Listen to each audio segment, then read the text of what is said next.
کہ اب ہندوستان کی اگر ہم بات کریں تو باقی سب کھجور وجور یہاں پہ تو بڑی مہنگی ہیں، تو کیسے سوچا جائے کہ یہ کیا ہے، اور کھجور میں ویریشن بہت ہے، جو یہاں کی لوکل کھجور ہے وہ تو 80-100 روپے مل جاتی ہے، تو اس کے حساب سے بھی اگر ہم 3 کلو کا حساب لگائیں تو کم سے کم 240 روپے بیٹھتے ہیں۔ اور اگر گیہوں کی بات کریں تو گیہوں تو 30-32 روپے ہے، اور اچھا مل کا آٹا یا کسی اچھی کمپنی کا اگر آٹا ہم لیتے ہیں تو وہ 40 روپے کے قریب بیٹھتا ہے پر کے جی، تو 1.5 کلو 60 روپے کا ہو گیا۔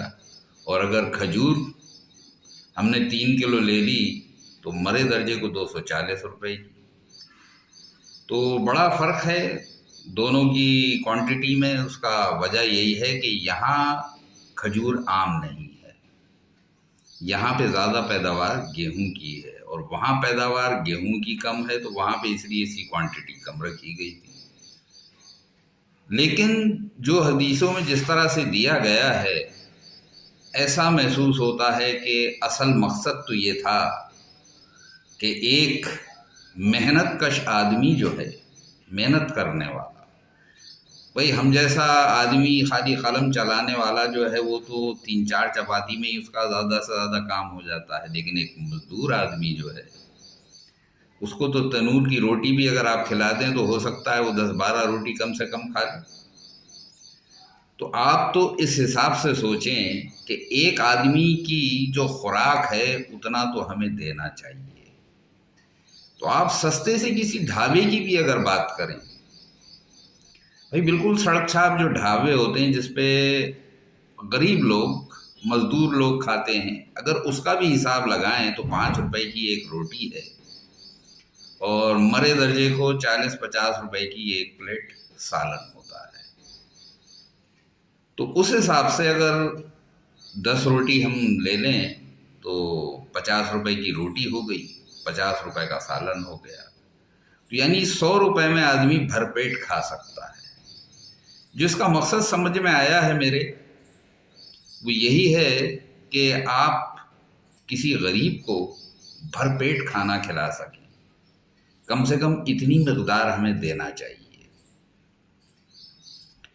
تو میرے حساب سے 100 روپے جو ہے انڈیا کے حساب سے وہ کم سے کم مناسب ہے، تو اتنا اگر ہم لیں گے تو ایک غریب کا پیٹ اس میں بھر سکتا ہے۔ باقی زیادہ کے لیے تو یہ آپ کے اوپر ہے، آپ کی اپنی حیثیت، آپ کتنا خرچ کر سکتے ہیں، آپ کی کیا انٹینشنز ہیں۔ کئی خرچ کرنے کی کیپیسٹی ایک الگ چیز ہے، اور واقعی خرچ کرنا اور خرچ کرنے کی نیت یہ الگ چیز ہے، تو آپ کو سب کچھ اپنے حساب سے سوچنا ہوگا۔ لیکن جہاں تک میرا خیال ہے، میری ناقص رائے یہ ہے کہ ہندوستان کے حساب سے اگر ہم آج کے دور میں سوچیں تو مرے درجے کو 100 روپے تو ایک آدمی کو دیے جانے چاہیے۔ اور یہ دیکھیے، فطرہ جو ہے یہ آپ کے گھر میں جو بھی فرد ہیں سب کے لیے ضروری ہے۔ اب اس میں کچھ بچے بھی ہو سکتے ہیں، کچھ بوڑھے بھی ہو سکتے ہیں جو کما نہیں رہے ہیں، تو ان کی جگہ جو گھر میں کمانے والے ہیں ان کو وہ ادا کرنا ہوگا۔ مان لیجیے بچہ چھوٹا ہے، وہ تو کما نہیں سکتا، تو اس کی جگہ اس کے والدین دیں۔ والدین بہت زیادہ ضعیف ہیں، کام کرنے کے قابل نہیں رہے، تو اس کیس میں کیا کریں گے؟ اس کیس میں جو ان کے بچے ہیں جو کمائی کے قابل ہیں، کما رہے ہیں، ان کو ان کے حصے کا دینا چاہیے۔ لیکن فیملی میں جتنے بھی ممبر ہیں سب کے حصے کا فطرہ ہمیں ضرور ادا کر دینا چاہیے۔ دوسرا سوال یہ ہے کس کو دیں، یہ سوال بڑا اہم ہے، اور اس کے لیے میں نے زکوٰۃ کی جو حدیثیں تھیں وہ بھی ساری ریفر کی، اس کا جگہ جگہ ذکر ہے، لیکن ایک جگہ خلاصہ بالکل مجھے کلیئر ملا، اس میں رسول اللہ صلی اللہ علیہ وسلم نے یہ صاف صاف کہا ہے کہ وہ شخص جس کی کمائی اتنی نہیں ہے کہ اپنے خرچے پورے کر سکے، لیکن محنت کش ہے، کسی کے آگے ہاتھ نہیں پھیلاتا، اس کو دینا سب سے بہتر ہے۔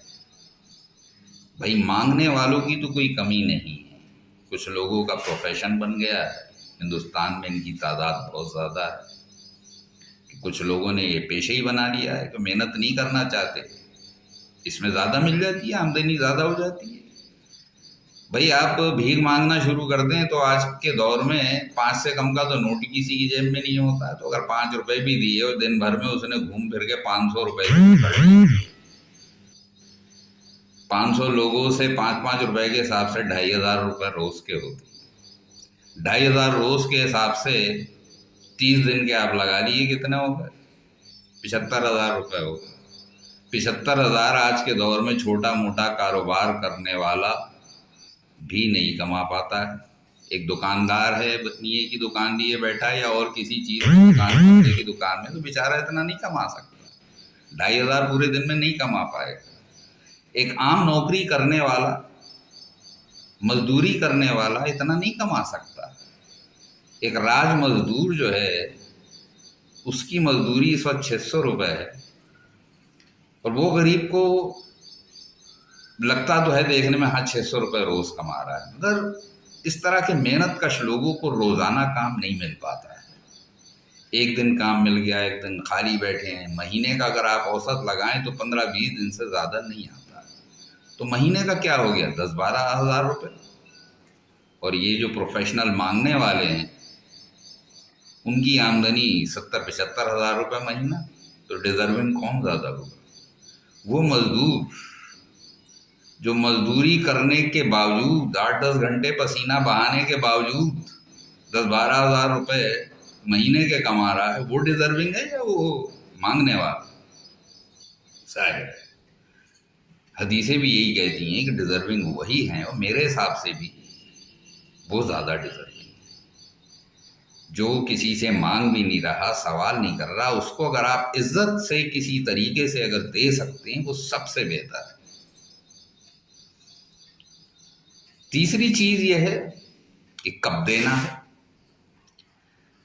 تو یہ صدقہ جو ہے یہ بہتر یہ ہے کہ یا تو عید سے 1-2 دن پہلے یا عید کے دن نماز پڑھنے سے پہلے پہلے آپ ادا کر دیں۔ اس کا حکم یہی ہے کہ نماز پڑھنے سے پہلے ادا ہو جائے۔ تو یہ ہوا دوسرا مسئلہ کہ کب دیا جائے۔ تو ہم نے بات کر لی کتنا دینا چاہیے، کس کو دینا چاہیے، کب دینا چاہیے۔ اب چوتھا سوال رہتا ہے کیوں دینا چاہیے۔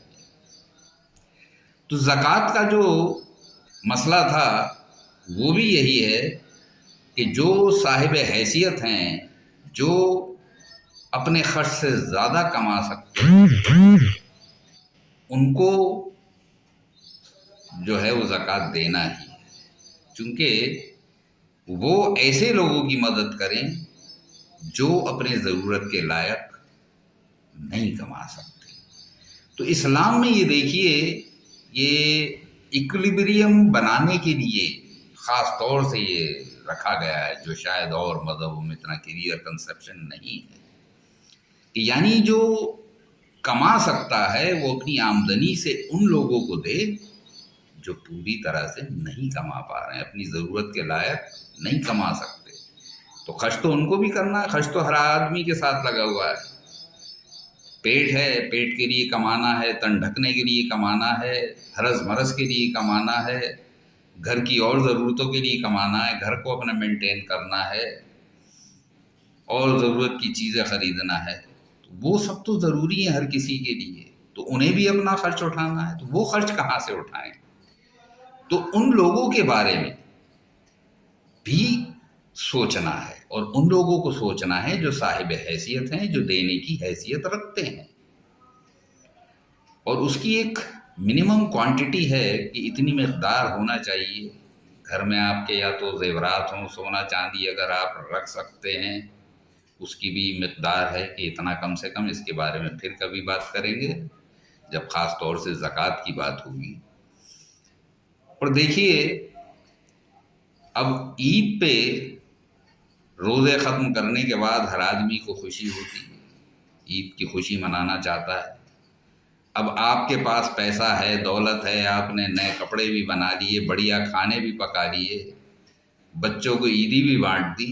لیکن وہ شخص جس کی اتنی آمدنی نہیں ہے کہ وہ گھر میں کھانے کے لیے لے آئے، اپنے بچوں کے کپڑوں کے لیے لا پائے، ان کو کچھ میٹھا کھلانے کے لیے لا پائے، تو ان لوگوں کی ذمہ داری ہے جو اپنا خرچ آسانی سے پورا کر رہے ہیں، تو ان لوگوں کو ان کی مدد کرنا چاہیے.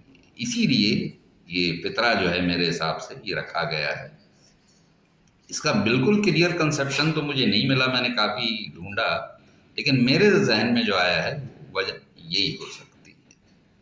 اللہ حافظ. صبر اسلامک فاؤنڈیشن. اگر آپ کو ہمارا چینل پسند آئے تو پلیز سبسکرائب کیجیے، لائک کیجیے اور بیل آئیکن دبانا نہ بھولیں.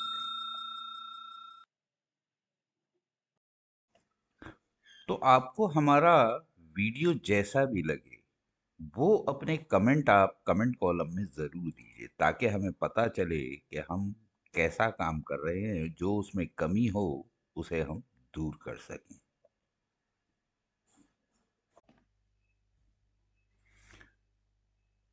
Please visit our channel again.